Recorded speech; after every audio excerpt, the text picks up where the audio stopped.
Olá, senhoras e senhores, ouvintes da Rádio Atlan. Meu nome é Alexandre D'Antônio e é com um imenso prazer que apresento a vocês o programa A Lira de Orfeu. Um programa que vai além da música abordar aspectos históricos, técnicos e simbólicos da música ocidental, grafadas através dos tempos. No programa de hoje, vamos apresentar a vocês as 4 estações de Vivaldi, música do período barroco tardio italiano, mais precisamente veneziano. Esta obra possui a particularidade de ser enquadrada como música descritiva, pois possui poemas que lhe servem de guia. Logicamente, isso é uma exceção à regra, pois de maneira geral, a retórica musical, sobretudo no período barroco, possui seus códigos bem definidos e que eram muito bem entendidos pelos seus contemporâneos. Mas como a música veio mudando muito ao longo do tempo, muita coisa foi perdida. Entretanto, desde o fim do século XX, tudo isso está sendo resgatado por pesquisadores músicos muito sérios, que encontraram em tratados da época e muitas fontes secundárias os meios de trazer à vida essa complexa linguagem, buscando uma fidelidade máxima à interpretação do texto musical. A interpretação musical deste programa estará a cargo do grupo Sonatori della Gioiosa Marca e como solista o grande violinista Giuliano Carmignola. Todos os intérpretes usam instrumentos da época e baseiam-se em fontes historicamente informadas. Tudo isto para fazer o ouvinte moderno experimentar a sonoridade da época. Muito bem. Então vamos iniciar o programa com uma breve biografia.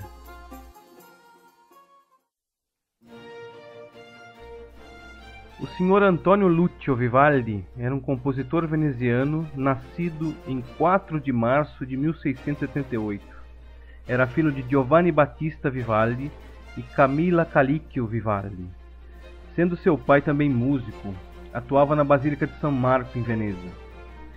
O pequeno Antonio Lucio já mostrava uma fantástica aptidão para a execução de improviso ao violino, além de executar com uma habilidade incrível a música corrente de sua época. Giovanni, seu pai, notando isso, levou o mestre Legrenzi, um renomado compositor de sua época, para que o pequeno tomasse aula de violino e improviso. O resultado não poderia ter sido melhor. Em pouquíssimas aulas, Vivaldi já mostrava para o que veio. Apesar dos bons trabalhos que tinha na Basílica de São Marco, o pai de Vivaldi encontrava certa dificuldade para sustentar seu contento a numerosa família de 7 filhos e a esposa. Nesta época, Vivaldi já entrara na adolescência e seu pai, para garantir o seu sustento, mandou-o para o seminário, a fim de se ordenar padre e ficar em condição financeira estável no futuro. O plano funcionou, mas o jovem Vivaldi simplesmente não se adequava à vida eclesiástica. Por fim, ordenou-se padre e rezou poucas missas, pois conseguiu ser transferido para o Ospedale della Pietà, uma instituição da igreja que cuidava de crianças e jovens abandonadas, normalmente filhas bastardas da luxúria fidalga veneziana. No Ospedale, ele se torna mestre de capela. O cargo desobrigava-o a celebrar missas, mas obrigava a escrever música litúrgica, coisa que ele podia fazer rápida e fluidamente, então não era nenhum inconveniente, ou pelo menos um preço barato para manter o empregado e estável. No Ospedale, ele passou momentos muito felizes. Conseguiu em sua época elevar a orquestra das moças a uma das melhores orquestras de toda a Europa. Houve um tempo em que viajantes da França, Alemanha e outros lados da Europa vinham assistir os concertos no Salão Negro do Ospedale. Muitos relatos foram feitos sobre o padre ruivo, Vivaldi, e suas virtuosas moças. Neste período, Vivaldi é descrito por outros renomados violinistas como um virtuoso sem precedentes. Tocava seu violino com uma técnica assombrosa, precisa e capaz de deixar boquiaberto até os ouvintes mais experimentados. No Ospedale, ele compôs a grande maioria de sua música instrumental, música litúrgica e algumas experiências vocais de cunho secular. Essas músicas instrumentais dessa época são as mais conhecidas músicas de Vivaldi, onde até mesmo compositores como Johann Sebastian Bach se inspiraram. Desta época são as 4 estações. Com o passar dos anos, Mestre Vivaldi foi se encaminhando para a composição de óperas, e seu nome passou a ocupar destaque nos teatros venezianos, florentinos, bolonheses e outros lugares do norte da Itália, e num segundo momento da Europa toda. O sucesso foi tremendo, que lhe forçou a deixar o cargo no Ospedale e já a sua suspensão como sacerdote. Sua ligação com o Ospedale era bem forte, mas o tempo dele já havia passado. Ele mesmo percebeu que seria melhor alçar outros voos. Nesse momento, o dinheiro que vinha do emprego já não representava grande soma. Vivaldi já era um sucesso, e sua condição financeira era tão boa que já se tornara sócio em um dos teatros mais badalados de Veneza. Escreveu um total de 94 óperas, todas muito bem sucedidas. Passou o fim de seus dias entre viagens e longas temporadas por toda a Europa. Incrivelmente, nesta época, seu nome já não era associado ao de compositor de música instrumental há muito tempo. Era, pois, um conhecido compositor de ópera. E só agora, no século XXI, estão voltando à vida, mostrando à modernidade uma outra face de um gênio. Faleceu de uma inflamação interna em Viena no dia 28 de julho de 1741.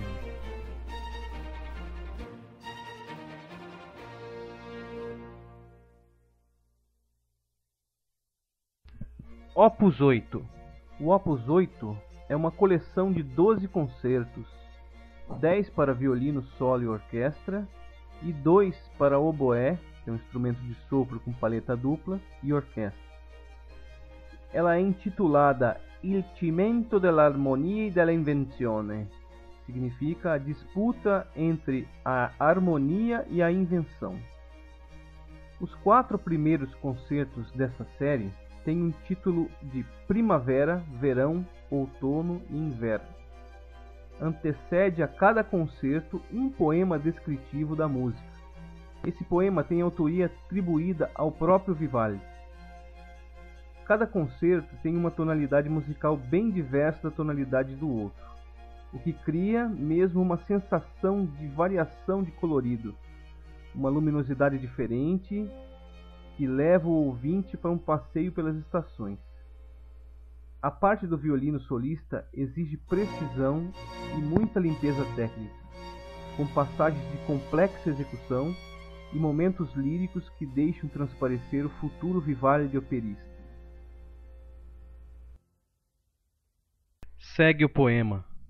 A primavera está na tonalidade de Mi maior, uma tonalidade aberta e luminosa, sobretudo para o violino solista, que toca quase a maior parte do tempo na corda Mi, deixando o instrumento soar livre e sem esforço.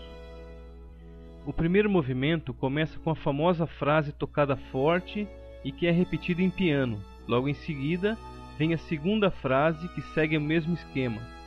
Segue um trio de violinos sem acompanhamento dos instrumentos graves, imitando o canto dos passarinhos. O tema é tocado mais uma vez, depois a orquestra imita o murmúrio de um ribeirão. O tema é tocado em tom menor e segue a parte em que a orquestra imita o som dos relâmpagos e o violino solista faz virtuosísticos arpejos. A orquestra retoma o tema obscurecido pelo tom menor, terminando com um dueto de violinos, que se converte em trio, acompanhados pela nota grave dos baixos. Surge um contratema na orquestra, que conduz a um solo de violino e acaba no tema principal, como no começo da música. No segundo movimento, o violino solista faz uma melodia com notas longas e calmas. Ele representa um pastor que dorme tranquilo em uma colina florida. Os outros violinos em piano acompanham suavemente, representando o vento por entre árvores ao longe. Uma viola, instrumento de cordas, como o violino, porém mais grave, imita o latido do cão fiel, que está pastoreando as ovelhas. Está montado o quadro musical. Os instrumentos graves não tocam neste movimento. No terceiro movimento, ouve-se uma canção pastoral. A orquestra procura imitar as gaitas de fole dos camponeses, convidando a todos para a dança. Segue um tema lírico para o violino solista, e que logo se converte em uma passagem virtuosística. A orquestra interfere com o tema principal em tom menor e obscuro, que se desenvolve em notas longas. A passagem é interrompida pelo solo de um violino que faz progressões imitando uma gaita de fole. Segue um solo agudo do violino, fazendo lembrar uma dança rápida de um camponês mais animado. A orquestra toca o tema mais uma vez. O clima escurece com a orquestra em mi menor, tocando um tema intercalado entre os instrumentos agudos e graves. O violino solista interrompe com um solo lírico e misterioso, que conduz novamente ao tema principal e de novo em mi maior, encerrando o movimento com a dança pastoral do começo. Fim da primavera. Chegada é a primavera, e festejando a saúdam as aves com alegre canto, e as fontes ao expirar de Zéfiro correm com doce murmúrio. Uma tempestade cobre o ar com um negro manto. Relâmpagos e trovões são eleitos a anunciá-la. Logo que ela se cala, as avezinhas tornam de novo ao sonoro canto.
Sobre o florido e ameno prado, ao agradável murmúrio das folhas, late o cão fiel e dorme o pastor a seu lado.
Da pastoral Zampone ao som festejante dançam ninfas e pastores, sob o abrigo amado da primavera, cuja aparência é brilhante.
O verão está no tom de sol menor, em que os instrumentos de corda soam mais afrouxados, dando uma coloração mais quente à música, mas sem tirar a agilidade. O primeiro movimento começa com um tema lacônico, causando uma impressão de inatividade pelo calor excessivo. O tema se desenvolve com certa dificuldade e mesmo as sequências de notas longas voltam sempre à inatividade inicial.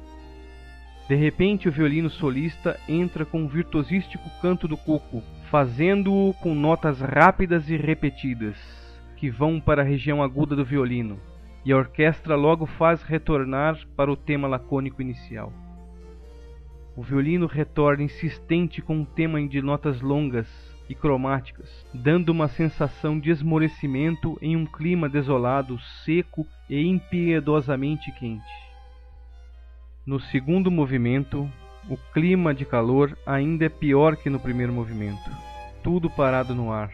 O violino em notas super longas descreve a ausência de movimento e a desolação. Violinos e violas imitam moscas e moscões sobre uma carcaça de um animal morto e já em decomposição. Intercalado a isso tudo, em um primeiro momento ao longe, uma enorme tempestade se aproxima pouco a pouco, imitada pelos violoncelos e contrabaixos. E assim se intercalam os solos com moscas e a tempestade que aparece cada vez mais forte.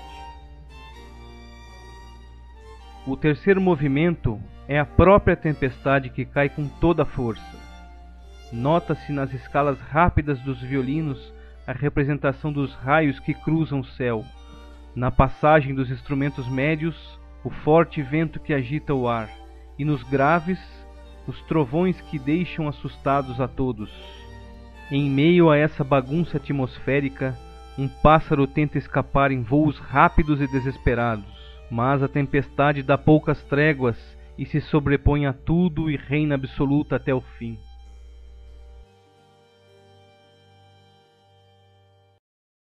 Segue o poema. Sob a dura estação de um sol escaldante, descansa o homem, descansa o rebanho, e arde o pinheiro. Liberta o cuco a voz firme e intensa, canta a corruíra e o pintacil.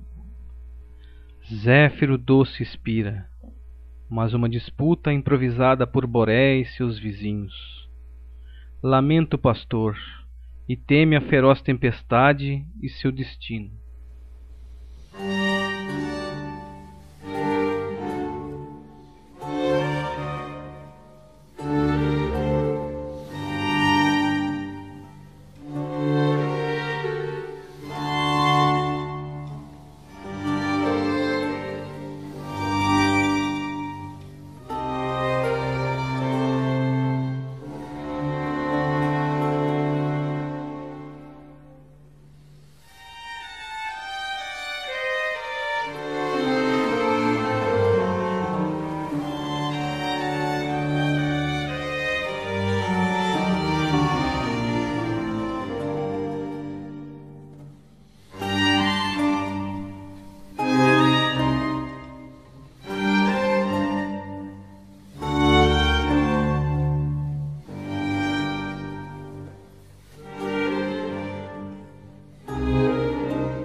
velozes trovões roubam o descanso aos seus membros cansados.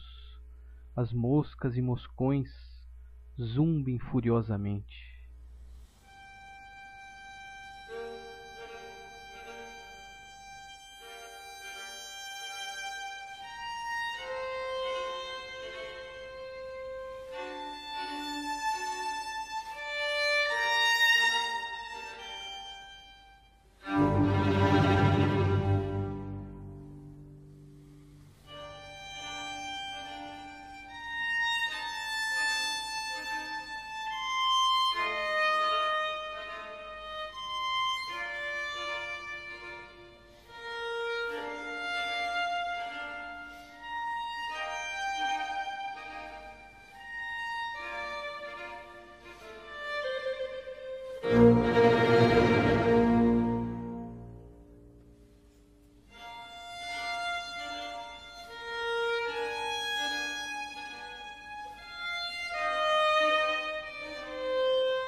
Muito bem, senhoras e senhores ouvintes, façamos agora um pequeno intervalo e logo retornaremos com outra parte do programa, A Lira de Orfeu. Até já!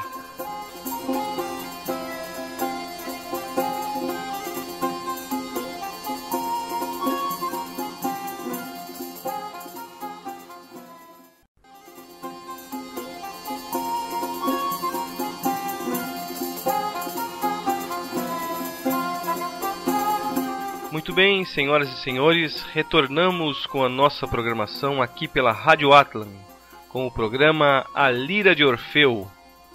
Então vamos dar sequência ao nosso programa, que hoje é sobre as 4 estações de Vivaldi. Vamos lá!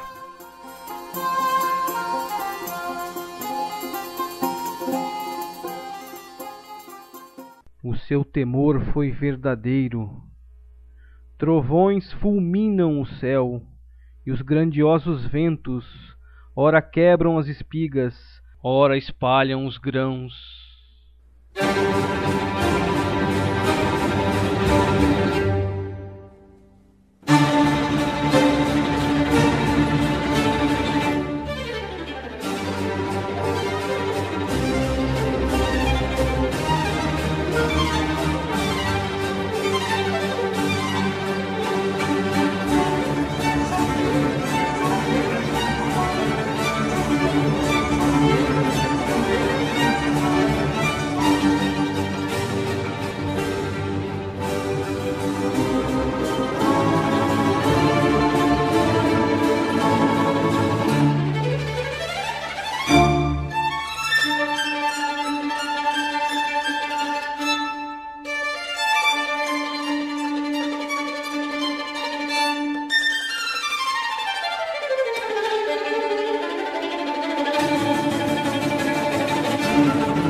O alegre outono está na festiva tonalidade de Fá maior, fazendo os instrumentos soarem em cada uma de suas cordas coloridos diversos, recordando a diversidade de cores que o outono tem na Europa.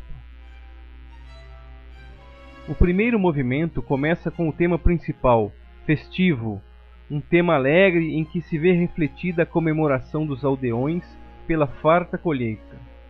O tema é reafirmado pelo violino solista, que o repete em duas cordas tocadas ao mesmo tempo, em que é preciso uma técnica apurada para executar. A partir daí, o violino solista se intercala com a orquestra, resultando no movimento mais operístico de toda a obra, já que o violino solista passa a interpretar um bêbado que diverte e ao mesmo tempo cria problemas para o festejo. Intercalam-se solos extremamente rápidos e solos muito lentos, sujeitos ao temperamento ora cambaleante, ora inerte do aldeão fora de controle, divertindo a todos os demais. Por fim, o personagem central cai num sono profundo, mas a festa segue sem ele, com a bênção de Baco, deus do vinho. O segundo movimento representa o fim dos festejos, em que depois de toda a bebedeira e luxúria, todos caem no mais pesado sono e ninguém escapa. Entre o desenrolar de dissonâncias e consonâncias, vão sendo mostrados aldeões adormecidos com suas respirações profundas. Não há solo, só a orquestra caminha com sua teia harmônica, seguido pelos arpejos do cravo. No terceiro movimento aparece um tema de caça. Ouvem-se os tiros dos bacamartes, representados nos instrumentos. O violino imita uma trompa de caça usando o complexo recurso de se tocar em duas cordas ao mesmo tempo. Depois imita um animal em fuga usando arpejos rápidos em todas as cordas. Continuam intercalados os tiros da orquestra e a fuga do pobre animal, até que em uma passagem lenta percebe-se que foi ferido e está exausto. No final saem triunfantes os caçadores. Fim do outono.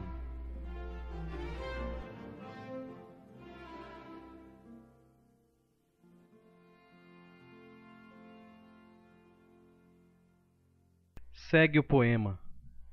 Celebram os aldeões com danças e cantos o grande prazer de uma feliz colheita. Instigados pelo licor de Baco, muitos acabam a festa dormindo.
interrompem-se danças e cantos.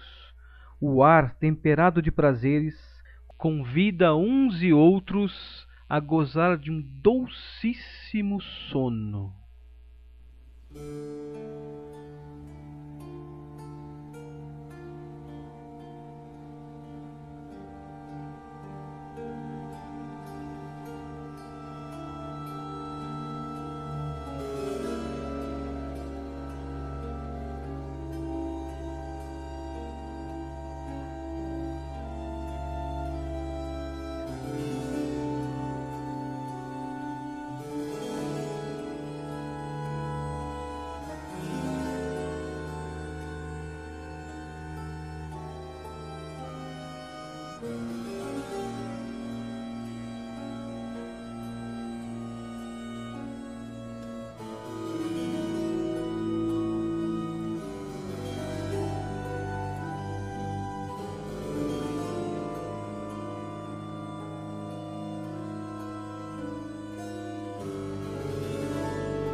A caça.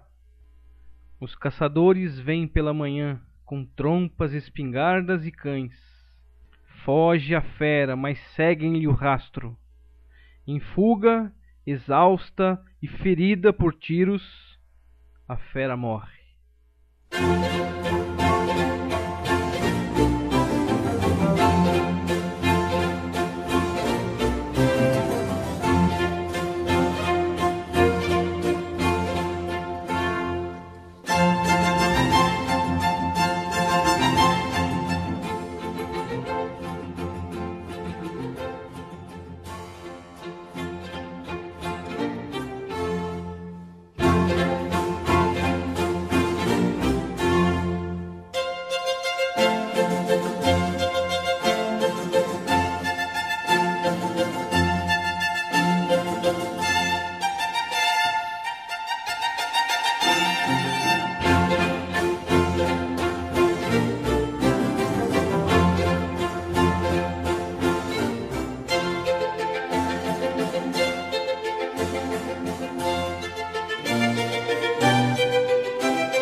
inverno está na tonalidade de Fá menor. Os instrumentos tocam sempre com as cordas soando presas. Isso abafa um pouco a ressonância, resultando em um som mais tenso, fazendo lembrar um pouco os músculos enrijecidos pelo frio. No primeiro movimento, temos notas curtas tocadas perto do cavalete dos instrumentos de corda, que produzem um som com muitos harmônicos, dando a impressão de um frio sem igual, uma atmosfera gelada e desafiadora. O violino agora representa alguém tentando sobreviver num meio inóspito, tentando correr para não cair no gelo. Por vezes está tentando se aquecer batendo os pés no chão, usando notas repetidas. Os dentes batem de frio descontroladamente, usando notas repetidas de forma muito rápida. Corre para cá, corre para lá, tentando se refugiar do frio. No segundo movimento, encontramo-nos em situação bem diferente. O solo de violino representa alguém que de dentro de casa, aquecido pela lareira, observa as gotas do degelo ou a própria chuva que encharca o chão. No terceiro movimento, volta o clima do primeiro movimento. O frio castiga e o gelo está sujo. Novamente o solista caminha com dificuldade extrema e por vezes leva vários tombos, alguns bem grandes, que o fazem desanimar, mas aos poucos se ergue e segue a caminhada. No fim, a orquestra entra com o tema de vários ventos que competem entre si, e no meio disso tudo, o valente sujeito corre como pode para se livrar. Fim do inverno.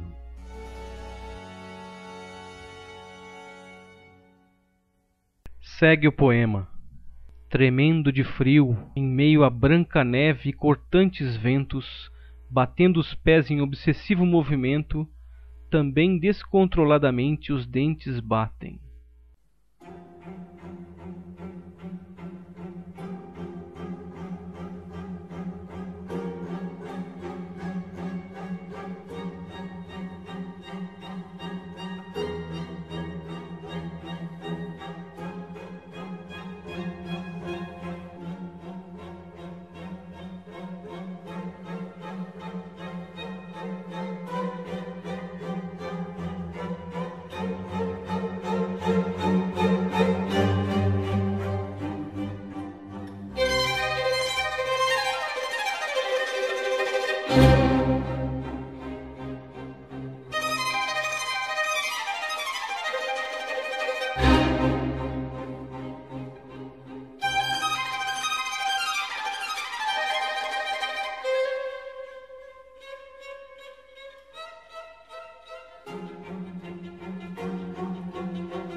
Muito bem, senhoras e senhores ouvintes da Rádio Atlan, e com isso encerramos por hoje o nosso programa A Lira de Orfeu, que apresentou nesta edição as 4 estações de Vivaldi.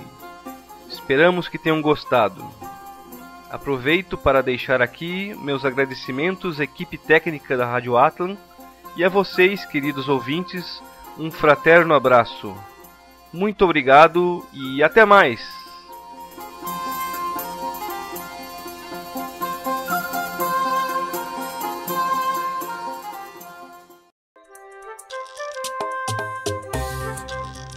Você ouviu A Lira de Orfeu, a música no espaço e no tempo, os sons, seus símbolos e seus códigos ao longo da história humana. Apresentação: Alexandre D'Antônio.